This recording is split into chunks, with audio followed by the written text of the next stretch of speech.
নমস্কার, অসীমার ফ্যামিলিতে আপনাদের স্বাগত জানাই। দেখছেন হঠাৎ করে শাড়ি টাড়ি পরে কোথায় বেরিয়ে পড়েছি। অ্যাকচুয়ালি বেরিয়ে পড়েছি শ্বশুরবাড়ির উদ্দেশ্যে। হঠাৎ করেই শ্বশুরবাড়ির উদ্দেশ্যেই বেরিয়ে পড়েছি।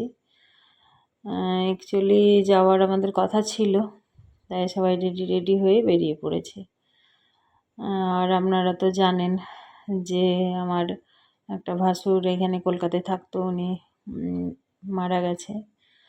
তো ওনার কিছু কাজ আছে গ্রামের বাড়িতে, তো সেই কাজের উদ্দেশ্যে আমরা যাচ্ছি। আর এই রাস্তায় ভিড় দেখুন, তো সেই উদ্দেশ্যেই যাচ্ছি।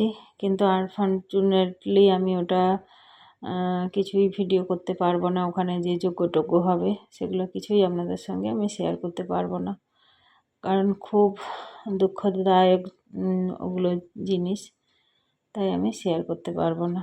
তাই গিয়েছি, সেটা কিভাবে গেলাম কি করলাম সেগুলো আপনাদের সঙ্গে শেয়ার করব। এই যে রেডি হয়ে পড়েছি। ছেলে তো দেশের বাড়ি যাওয়ার জন্য পাগল, নিজেই ব্যাগ গুছিয়েছে, বই একটা দুটো বইও নিয়েছে, আবার জামা কাপড় নিয়েছে। আর এই যে দিদির উপর রেগে দিদিকে মারতে যাচ্ছিল। তো আমরা বিকেল হয়ে গেছে, এটা অ্যাকচুয়ালি শনিবার বিকেলে যাচ্ছি। রবিবার ওই যজ্ঞ কাজ আছে। আবার রবিবার যদি তাড়াতাড়ি হয়ে যায় ফিরতে পারি ভালো, নাহলে সোমবার দিন আমাদেরকে ফিরতে হবে। তো এই যে বেরিয়ে পড়েছি, ভীষণ গরম। এই যে বেরোতে যে মুখের অবস্থা দেখুন, ঘাম টপ টপ করে পড়ছে, আর এতটাই গরম। আর তার উপরে ওই বাসে করে 2-3 ঘন্টার জার্নি, অ্যাকচুয়ালি 2-2.5 ঘন্টা লাগে। জ্যাম ট্যাম পড়ে গেলে সেটা আবার বেশি লাগে। তো যাই হোক, যে দুজনেই ম্যাচিং জামা কাপড় হয়ে গেছে। তো যাই হোক, এবারে বেরিয়ে পড়ি, আর অনেকটা রাস্তা যেতে হবে। রাত্রি হয়ে গেলেও অসুবিধা নেই, তাই যে যাওয়ার আগে আমার হাজব্যান্ড আর আমার ছেলে মেয়ে সব ওই ঠাকুরের একটুখানি প্রদীপ জ্বেলে ধূপ জ্বেলে দিচ্ছে। যেহেতু একটু সন্ধে এখনও হয়নি, ওই 5টার দিক হবে, তো তাই একটুখানি জ্বেলে দিল। এই যে মেয়েও বেরিয়ে পড়েছে। আর একদিক দিয়ে আমাদের সুবিধে হয়েছে ওরা দুটো ব্যাগ নেওয়াতে, আমাদের আর ব্যাগ বইতে হয় না, একটা ছোট্ট ব্যাগ নিলেই হয়। ছেলের জামা কাপড় ছেলের ব্যাগে, আর এই ব্যাগে আমাদের, যেহেতু একদিনেরই ব্যাপার, বেশি জামা কাপড় একদমই নিইনি। তো মেয়ের নিয়েছি কটা। আর এই যে টোটো নিয়ে দাঁড়িয়ে আছে, ডাকছে, আমি চাবি খুঁজে পাচ্ছিলাম না ঘরে লাগানোর জন্য, তারপরে আবার চাবি লাগিয়ে এলাম। টোটো নয়, যে রিক্সা নিয়ে উঠে ওরা বসে আছে, আমাকে ডাকতে গেছিল। তো যাই হোক, জার্নি শুরু হোক যাওয়ার জন্য।